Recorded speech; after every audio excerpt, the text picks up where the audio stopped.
Hey guys, it's Kenneth from Fishing with Ken, and I just wanted to show you guys my tutorial on how to perfection loop your flies and or even your for you bait guys for your basically for your hooks.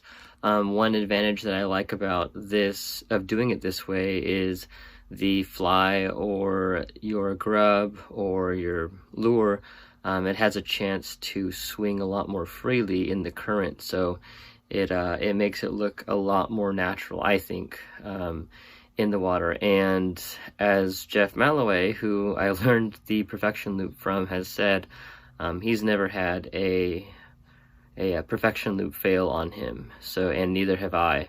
The only time it's failed on me is because the hook got rusty and then it rusted the monofilament. So anyway, shout out to you CSA guys and the fly fishing group on Facebook. The link will be below, and let's get into how I tie the perfection loop and how to put your flies and lures into the perfection loop. Thanks for watching. So one thing I did forget to mention is shout out to Richard Gilliam, the master. He's the one who actually showed me how to use the perfection loop and to tie your flies into this. So big shout out to you, Richard. Thank you so much for your help, and I hope sharing your knowledge with everybody will help us catch more fish. All right, thanks for watching, guys. All right, guys, so here is one fly that's already finished, and then here is the fly that I have yet to do that I'm going to show you how to use right now. So here's basically what it will look like when you're finished, and this one I tied a little bit too big, but as you can see it's going to swing pretty freely, and I also didn't cinch it down very hard, so I'm going to do that right now. But once you get it down, this is, by the way, 30-pound mono. It's trilene big game. It's something that I feel like in the surf, well, in Monterey Bay anyway, they are not leader shy at all. So yeah, that's what I'm going to be using, is just a fly. You can just grab a hook and then tie it along with me if you like. I've also perfection looped this right here already on the other end, because we fly fishers, we loop to loop connection things. One advantage of doing this, if you're just a conventional or spinning gear guy or woman, fisher women, is you can use like a clip, like a TA clip or a tactical angler's clip, or like a snap swivel, and you can clip it here and then you can switch your rigs really quickly. So I love the perfection loop. It's basically what I use on my leaders from when I'm fly fishing, and I also use it to if the surf is too big, I will use this on my grubs, the hooks for my grubs. So anyway, enough talking, let's get into the tutorial.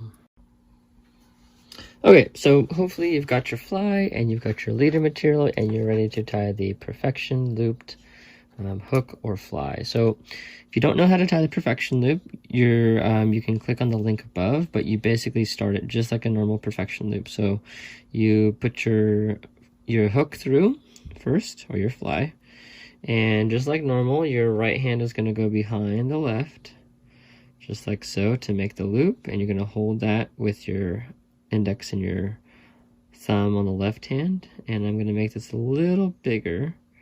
I'm pulling the long end actually right now, so that this is we're gonna basically put the fly right through. So just like a normal perfection loop, you're gonna go right over the thumb and around the back side of that big loop. So I'm gonna go around just like so, just like that. So once again, the tag end went around my thumb and it went behind this loop. So now I have this loop coming, or the tag end coming to the right. And then I'm going to take this tag end and lay it down, laying that way in between these two loops. Right, so I'm going to go here and pull this right over just like so. And you're going to cinch, you're going to kind of hold, you're going to hold it in between. So right now this tag end is between this loop and then this, the big loop. So the big loop and the second loop. Next, right, normal perfection loop, you just kind of go through and just pull, right? So same exact thing, except the fly is going to go through instead. So I'm just gonna stick the fly through. Now we're here. Now what I could do is just pull the fly. The reason why I don't like to do that is because I'm gonna have a huge tag end. So, or a huge loop, sorry, the distance between where the knot cinches down, and I want that, and the actual fly hook eye, I want that to be small. So I'm going to pull from the long end down, and then I'm going to pull the tag end a little bit more, and you're basically going to, sorry, it's hard to do this way, you're basically going to cinch and make the loop as small as possible to right about there.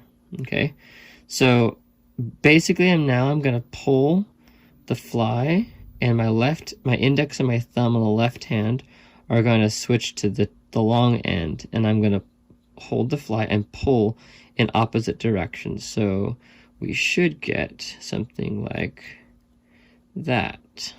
There we go. So now we have our perfection looped fly, and obviously you're going to want to cinch that down. You're going to have to, maybe I would suggest practicing your perfection loops if you've never done one before on like a piece of rope. That's how Geoff Malloway of Central Coast Fly Fishing, that's how he showed me, was on a piece of rope. So when you tie your perfection loop, your loop always needs to show, the tag end should always be coming at a right angle from, or perpendicular to the main part of the fly line, okay, or the leader. So what I usually do to cinch this down is I'm going to tie a perfection loop just on the other end. One reason why I do that is because in fly fishing we do lots of loop-to-loop connections. So I'm going to tie my perfection loop, and you can see how much faster that is without having to show you guys the long way with the fly.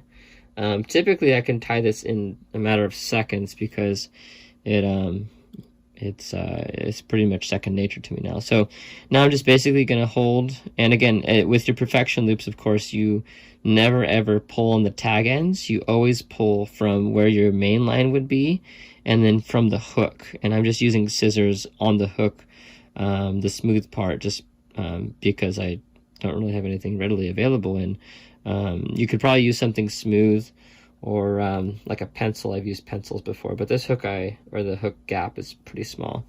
So basically you have it just like so, and that's actually a little longer than normal. Usually mine's going to be a lot smaller, but if you look at that, there's your perfection loop there.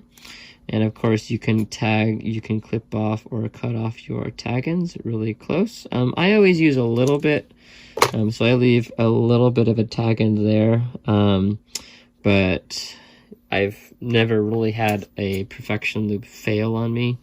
The only time it actually happened was not the knot's fault. It failed on me because I let the hook rust in the salt water, and then it started to rust the monofilament, and then the hook, or this part of the loop actually broke. It wasn't the actual knot. So perfection loops are really, really solid. So yeah, that's basically how I tie the perfection loop here, and then that's how I perfection loop a fly or a hook. I hope that video was very helpful for you.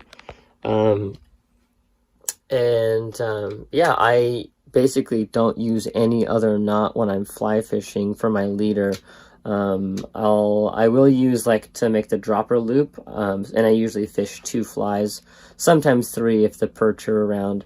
I'm fishing 2 flies right now, with a perch fly on the top, and then a striper, like a clouser, on the point. So yeah, thank you so much guys for watching, and I will see you in the next video. Peace.